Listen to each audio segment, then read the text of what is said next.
ચાલો મિત્રો, જો દાળ વઘારવાની પ્રોસેસ ચાલુ છે, કઈ રીતની દાળ વઘારવાની આવે છે તે જોઈ જુઓ. પેલા નાખવી છે આપણે લાલ મરચા.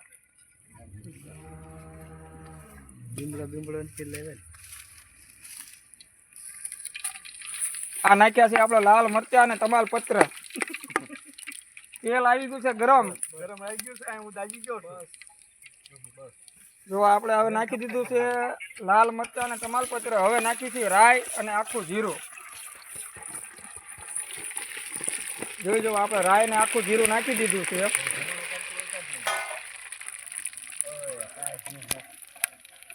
વઘાણી હમણાં નાખી ચમચામાં લેતો. હવે નાખવી છે આપણે ડુંગળી.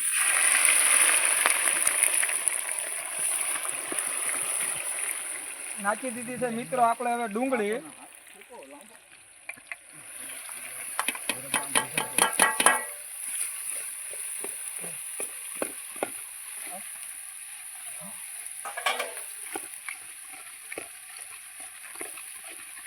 હવે નાખવી છે આપણે હિંગ.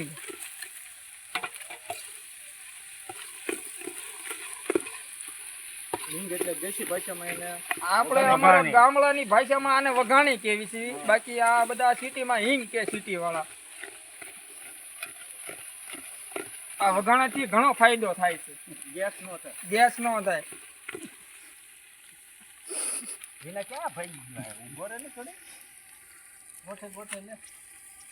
હવે ઘડીક આપણે આને 2 મિનિટ ડુંગળી છે ને ગળવા દેવાની છે મિત્રો.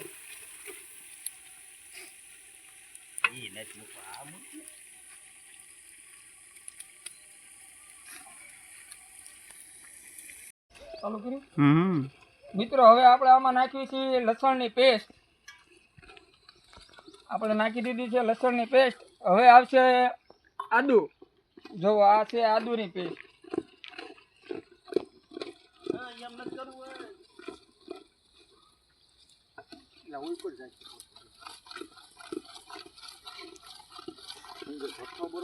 અને હવે આવશે આપણે મરચા, લીલા મરચા.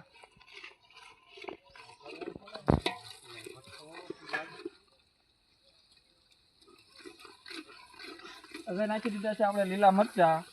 અને આપણે થોડીક કોથમરી ને એવું વાટ્યું થયું એ નાખવી છે.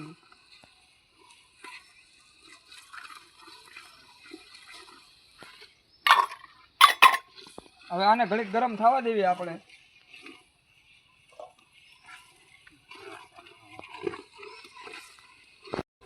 હવે મિત્રો નાખી છે આપણે ટમેટાની ગ્રેવી.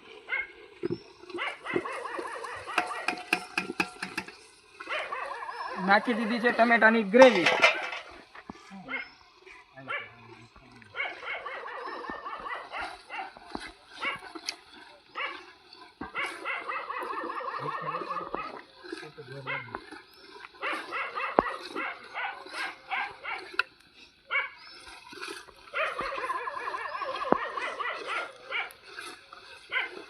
પેલા નાખ્યું તો કામ. આપણે આની અંદર છે લાલ મરચું, ધાણા જીરું વાટેલું, હળદર, મીઠું, બધી વસ્તુ આપણે આની અંદર મિક્સ કરી નાખી છે. તો હવે આપણે આને એડ કરીશું.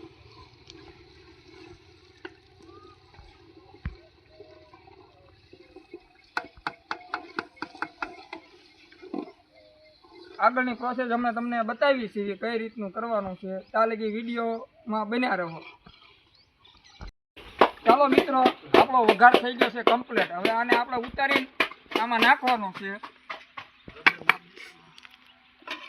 હવે આપણે આની અંદર દાળની બફાયેલી હતી એની અંદર એડ કરી દેવાનો છે.